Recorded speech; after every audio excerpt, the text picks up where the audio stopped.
everyone, my name is Marcella Dominguez and I welcome you back to my channel. How to start a clothing brand. Starting a clothing brand is something that has been on your mind for a really long time now. Maybe you have some spare time, maybe you have some spare dollars, and so you're thinking that now is the perfect opportunity for you to be watching a video like this on how to start a clothing brand so that you can get going within the next coming weeks. Starting a clothing brand on a budget is definitely possible. Now, I always tell my family and my clients that if you believe it, you can do it. And although that might sound a little bit naive when it comes to business, it is absolutely true. I know people who have started plenty of businesses on a shoestring budget and have gone on to become millionaires, and if not millionaires, you'll be pretty happy with the results. I am going to start with the most exciting parts of starting a business because that's what gets people going. That's what gets people motivated to actually pick the product, label it, and then start selling it, right? Nobody wants to think about the boring legal aspects of how to start it. Do I need a lawyer? How much is the lawyer going to charge? No. First, we're going to cover the exciting parts. So here goes. You need to find a wholesale supplier for whatever type of clothing it is that you're going to sell. Now, there are different marketplaces online. If you simply do a Google search for a wholesale supplier of whatever it is you want to sell, whether that be sweatshirts, t-shirts, polo shirts, pants, sweatpants, loungewear, you name it, it's out there. Now, one of those most popular sites is Alibaba. Now, on Alibaba, you can find suppliers from all across the globe, but they're predominantly in Asia. So you will find a lot of Chinese suppliers on there offering to sell you clothes in bulk. Now, what happens is you have to choose whether you're going to buy the clothes in bulk and then label it once it gets to the United States, or do you want the supplier to slap on your label for you? Do you want the supplier to maybe print your logo on the sweatshirt? So for example, if you decide that you want the supplier to go ahead and put the label on it for you, to put your logo across it for you, or maybe you have a pretty design, then you need to let your supplier know that that's what you want. Now, the price is definitely going to increase, but it might be less expensive than you trying to figure out how to do it once the item gets here. Now, there are lots of local print shops that might be willing to put your logo on it for you, so it might be worth it for you to give them a call right now before you contact the wholesaler and find out, say, how much the printing company close to you would charge you for printing a nice design on, let's say, 20 sweatshirts. So now you can compare that cost to what the Chinese wholesaler will quote you for printing that same design on your sweatshirts. You might come across a quality control issue. You're not in China, so unless you plan on going to visit, you're not going to be able to actually see the quality until it arrives to you. Is it possible to work things out with your supplier if you don't like the end result? Well, sometimes it is possible, but sometimes it can be more difficult. Maybe you want to see samples of other items that the supplier has already created. You can also see a seller's rating on lots of these different platforms. So finding a quality wholesaler that will be able to deliver the type of product that you are looking for is so important, because if your customers do not like the quality of your product, maybe your sweatshirts are too rough, maybe they don't like the design, maybe the design peels really easily from the t-shirt, customers do complain. You don't want to encounter issues that you could have easily prevented had you done a little bit of legwork.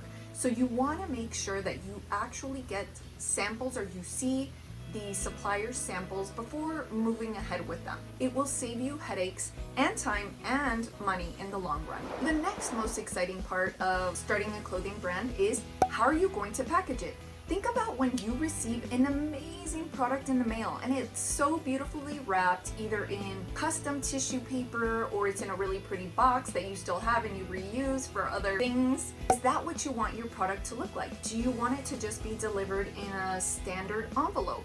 Do you feel like the packaging is going to have an impact on customer reviews, on customer satisfaction? These are things to take into account. But usually branding is something that business owners truly enjoy. They love designing their packaging. They love putting in thought into, what does my brand represent? What does it mean? All of these aspects are so exciting to a small business owner that, like I said, thinking about the legal aspects don't usually come to mind right away. There are also suppliers on Alibaba of product packaging. So you might want to take a look at those and see if you want to order product packaging in bulk and then have that delivered to you also, and then you'd be the one packaging it. There's also the option of being able to send the clothing once it's printed to someone else in China and have them package it for you, and then when you receive an order, they will send it directly to your customer. So if you've decided that you're going to receive the product, you're going to pack the item, and you're going to send it out yourself, it might be convenient for you to set up an account with somebody like UPS, and I believe USPS and FedEx offer this option as well, where they will pick up the items directly from you at your place of business, and they will ship those items out. So you can print a label directly from your office computer, slap it on your product, and that's it. Just wait for FedEx, USPS, or UPS to pick it up. Now this is really time saving because you don't have to pack 20 boxes into your car, into your business vehicle, and drive them to the post office, because now you can just move on to another task. Now that we've gotten to this point, you may be thinking about, well, how do I protect my logo? My product is out there, my logo's out there for everybody to see. Is it something that I want to protect irrespective of whether it's coveted or not by other people? You need to think about a trademark potentially. Am I going to protect a logo? Am I going to protect the business name that I put on these clothing?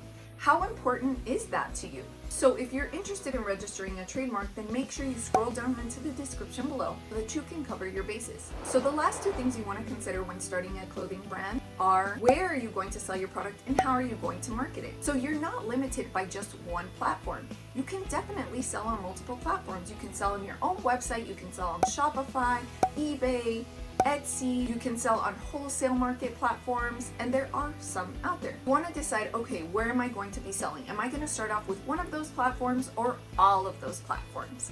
And your decision may rest on, well, I already have a fan base, say on Instagram.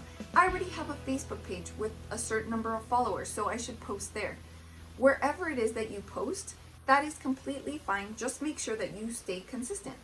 If you see that a platform is not working out for you, it could be that you're not being consistent on it, but it could also be that maybe your target audience is on another platform. You need to analyze these different platforms and decide which one is best for you. That is the where. Where are you going to sell?